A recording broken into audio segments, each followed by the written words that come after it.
For the last 2 months of this lockdown season, I've been telling a series of stories. I'm going back through journals over the last 2 decades where I've been living outside the UK, and I'm telling a series of stories of things that I've been learning along the way. I think this is number 43 in the series, so if you're just discovering this and you'd like to look back at earlier stories, please feel free to. One of my values that I recognise is a life value for me is saying yes to things. It's risk-taking. I've learnt a lot through the things that I've said yes to, and sometimes they've been big risks. I realised though that I wouldn't risk my life for everything. I was reading an article once in Uganda in the newspaper, and it was about a situation in Kenya where someone had the bad habit that probably many of us have, where we take our phone into the toilet for texting, I guess. And anyway, this guy's toilet was a long drop, a pit latrine, and unfortunately for him, his cell phone slipped out of his pocket or out of his hand and fell into the pit latrine. He realised he could pull the lid off his pit latrine, so he pulled it back. He got a ladder and he asked a friend to stand at the top of the ladder, and he went down the ladder to rescue his cell phone. Unfortunately for him, the fumes overcame him and he fell off the ladder. The guy at the top of the ladder saw what had happened and called out to another friend, "Come and help." Climbed down the ladder. He too was overcome by the fumes and fell in. The third guy saw this. He did not learn from the previous two. Sadly for him, he also went down the ladder, and all three of these guys died down this pit latrine for the sake of a phone. So I recognise there are some risks it's simply not worth taking. But having said that, I've learned a lot in my life through taking risks, through stepping out in faith, and through trusting, and I recognise now that these have created, I guess, a foundation in my life. But the interesting thing is that it's almost as if you never fully learn the lessons. You're still always being tested in the same ways and continually having to step out and keep on trusting. This is an interesting life journey we're on. In 2014, we had moved to Spain, and we'd been in Spain for about 6 months. This had been a big move for us as a family of four, settling in a new country, new language, new schools, increased costs, lots of things. And in our first 6 months or so, we were surprised to find how difficult it was. I think we'd thought that moving to Spain was just Europe. It would be easy, much easier than living in Mozambique. In fact, it was far harder in just about every way, which was a great surprise to us. We were also caught unawares by the financial difficulties. Over the first 6 months, 3 different people who had been supporting us regularly for many years, for various reasons, needed to stop giving. Our finances were hard. We were going into debt. We were spending money on the Visa card that we didn't want to do, and it was depressing, it was demoralising, and we began to ask ourselves, have we made a big mistake? Was it a mistake to come to Spain? Is this still our call? Should we look for a job? We were asking these difficult questions. In early 2014, I was invited with 3 other people to go and visit Chad. This was a great opportunity. I was visiting a country that I'd never been to before. Amazingly, the finances for the trip came in immediately. And so I went. Before going, I'd written an email to our prayer group back in the UK, just talking about the challenges that we were facing, particularly our financial challenges. And one of our good friends, who's a real prayer, wrote back, and I'm quoting her here. She said this: "I know you love adventure. This is an adventure of faith and a desert to cross with Jesus as guide. Enjoy his company and the adventure." And she went on, "Losing 3 big supporters is rather daunting, but maybe the Lord knows you were being tempted to look to them rather than to him for each day's bread. Really, transfer your confidence to him rather than what you can see. Even thank him for the test and the confidence he has in you to test you by removing visible means of support." An intriguing response she made to us. Around that time, just before I went to Chad, Miranda and I were reading John 6 together. We were reading the story of the disciples being in the boat with Jesus asleep in the boat while they're in a storm. And the fact that the storm shook them. They were fearful in the storm. We talked as well about Peter in a different episode in Matthew 14, where he walks on the water and his eyes are caught by the waves, and we recognised that we felt like we were in a storm. I love the passage in Matthew 14. I love the fact that Peter is in the boat with the other disciples. He sees Jesus walking to him, and he shouts out, "Lord, if it's you, call me to come to you." And Jesus simply says, "Come." It's as if Peter knew that Jesus had said initially in his discipleship, "Come and follow me and I'll make you fisher of people." And Peter literally felt, if that's him, I can follow, I'll go. I think in the same way, I recognised that we had willingly said to God, if this is you, we'll go to Spain. We'd got out of the boat, if you like. We'd asked God to confirm it, and he had. We'd really felt like coming to Spain was the right thing. It was a good response. And so we'd got out of the boat, metaphorically and literally, and we'd crossed over, and we were now in a new place. And suddenly it felt like we were in a storm, and the waves were coming up, the waves were increasing, and my eyes were on the waves. My eyes were on the fact that our visible means of support was seeming to dry up. I got to Chad, a beautiful country, and I had a wonderful time. I really enjoyed it. It really was fantastic to be back in West Africa and just enjoying it. I remember at the time I was listening a lot to the Hillsong song Oceans. You call me out upon the waters, the great unknown where feet may fail. And there I find you in the mystery, in oceans deep, my faith will stand. And I will call upon your name and keep my eyes above the waves. When oceans rise, my soul will rest in your embrace, for I am yours and you are mine. Being back in Chad really, I think, reminded me of the heart of my calling. I loved it. I felt at home there. I knew I was in the right place. It made me certain, again, I think, that my call hadn't changed. God hadn't brought me on this journey to kind of leave me or to let me sink in water. The place where we stayed for a few days with a team, they had built their base in a beautiful spot. It was in a meander in the river. And so you actually, in the early morning, you could get the sunrise on one side of the river. And then in the evening, if you just went a few hundred metres in the other direction to the other side of the meander, you could watch the sunset. It was a really beautiful place. And so for several days, I watched the sunrise and the sunset over this river. It was really majestic, sitting there by the beautiful river, watching the fish eagles swoop down over the river with their haunting cry, seeing the sun setting over the water. And I was listening to that Oceans song many times, just sitting there, listening, meditating, recognising that right now this river looked so calm and still and tranquil. It looked almost easy to walk on the waters. But I knew that sometimes the storm comes in, the wind whips up, the waves pick up, and what looks like tranquil water suddenly feels overwhelming. One day, I was down by the river towards the sunset with one of my colleagues, a friend. I'll call her Jane. And Jane and I began to talk. We began to talk about our life story. And I was really honest with her. I was telling her the struggles that I was having right at this point with finances, with living in Spain. She played me a song by Stephen Curtis Chapman.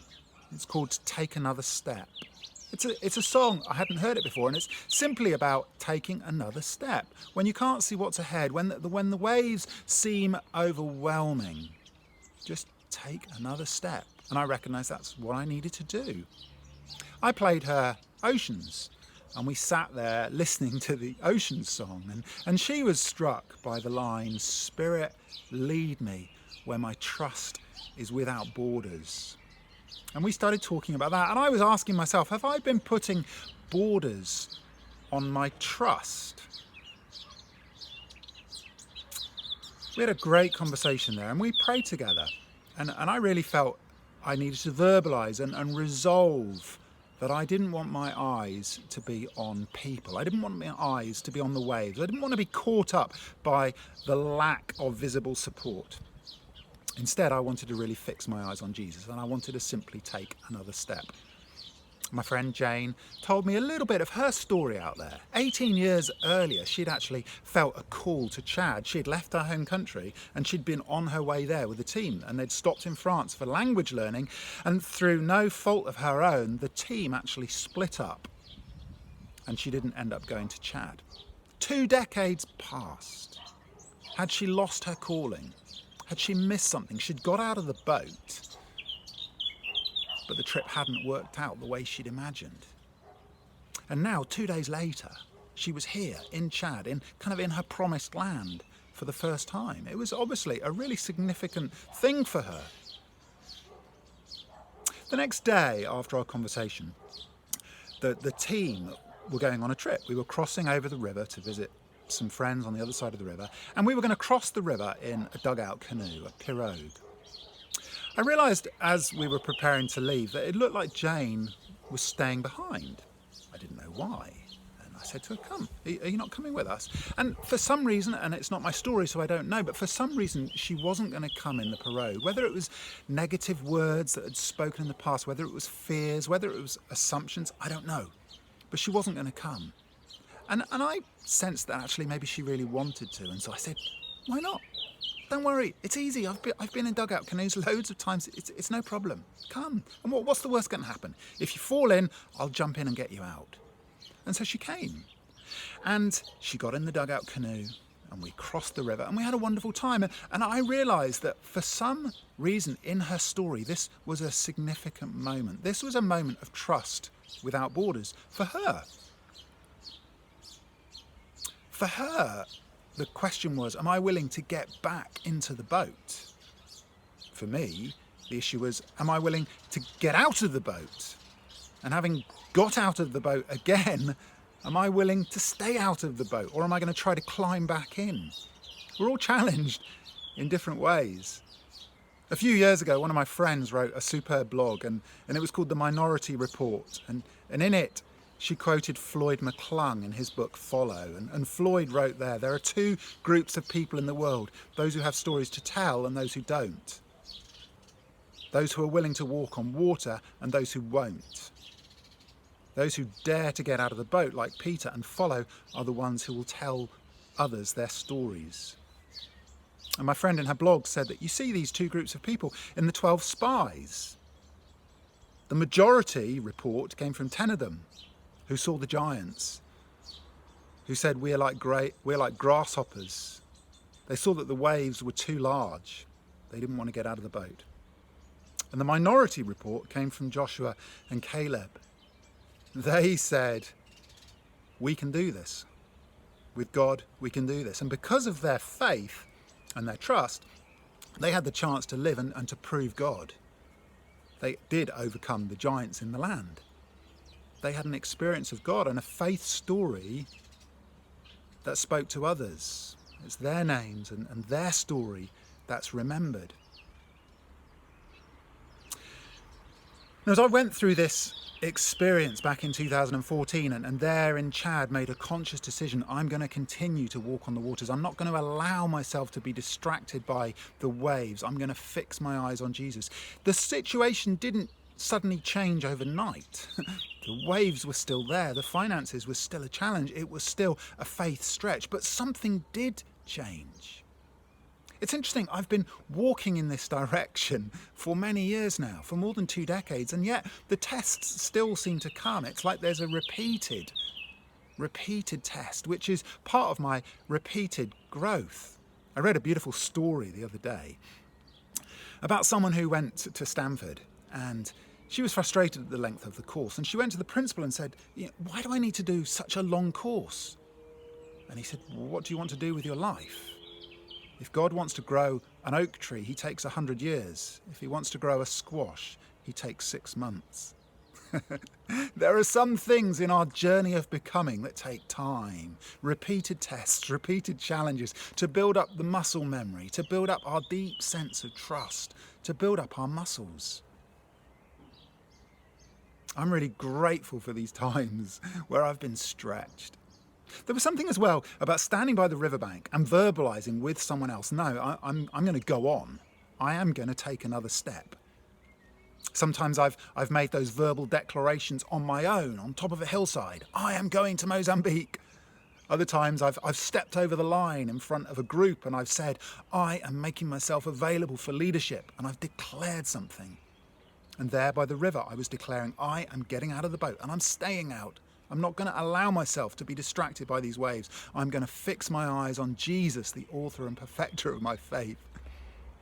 I realised the power of declaration and the power of doing it in a group and the power of something really sensorial, getting out of a boat, is really significant. And so from that point on, I started taking an inflatable boat into sessions when I'm teaching. And quite often I blow this boat up in the coffee break and I put it out, and we get in the boat one by one, and people take the time to get out of the boat and to declare what they're leaving behind, whether it's fear of people, fear of the unknown, whatever it is. And there's something really significant about these moments of declaration.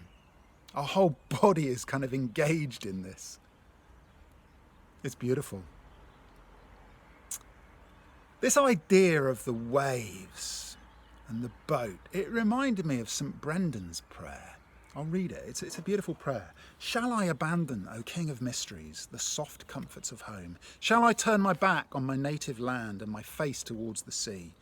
Shall I put myself wholly yet at the mercy of God? Without silver, without horse, without fame and honour, shall I throw myself wholly on the King of Kings, without sword and shield, without food and drink, without a bed to lie on? Shall I say farewell to my beautiful land, placing myself under Christ's yoke? Shall I pour out my heart to him, confessing my manifold sins and begging forgiveness, tears streaming down my cheeks? Shall I leave the prints of my knees on the sandy beach, a record of my final prayer in my native land? Shall I then suffer every kind of wound that the sea can inflict? Shall I take my tiny coracle across the wide sparkling ocean? O King of the glorious heaven, shall I go of my own choice upon the sea? O Christ, will you help me on the wild waves? I love that poem, that prayer. But there's a repeated refrain, shall I? Shall I? Shall I do it? Will you be with me? And I realise there's a choice. There's a choice that I face daily. Shall I? Will I continue to make a choice? Will I continue to trust? Getting out of the boat is not about faith. It's not about the things that I believe in. It's not about having the right doctrine. It's not what I believe in God. It's trust. It's, am I trusting Jesus in this moment? Are my eyes being taken off him by the waves? Or are my eyes being looking at him? Am I trusting that Jesus is with me in this moment? And as I look at Jesus, what's the look that I see in his face? And even as you hear this, maybe there are situations where you've got out of the boat, where the waves are overwhelming. As you look at Jesus, even now, what do you see when you look in his face? When you hear him say to Peter, oh, you of little faith, why did you doubt? How do you hear the tone in his voice? Do you hear an angry Jesus? Oh, Peter, you of little faith. Or do you hear the big brother who's watching his little brother, his little sister learn to walk for the first time and rejoicing as they take those first steps before they tumble over, the little toddler falling over, and he picks them up and says, oh, you little thing. Do you hear the joy in his voice? Oh, little faith. Because even when we've got as faith as small as a mustard seed, it's enough to speak to mountains, Jesus said. So as you look in his eyes, what do you see? What's the look as he reaches his hand out towards us, standing there on the waves? Who you hear, the voice you hear, the face you see in that moment is significant. What have you been challenged with today? What's the invitation to you today? Where have you been overwhelmed by the waves? What's the invitation from Jesus to you today? The little boy who shared his 5 loaves and his 2 fishes, he had the chance to participate in a miracle.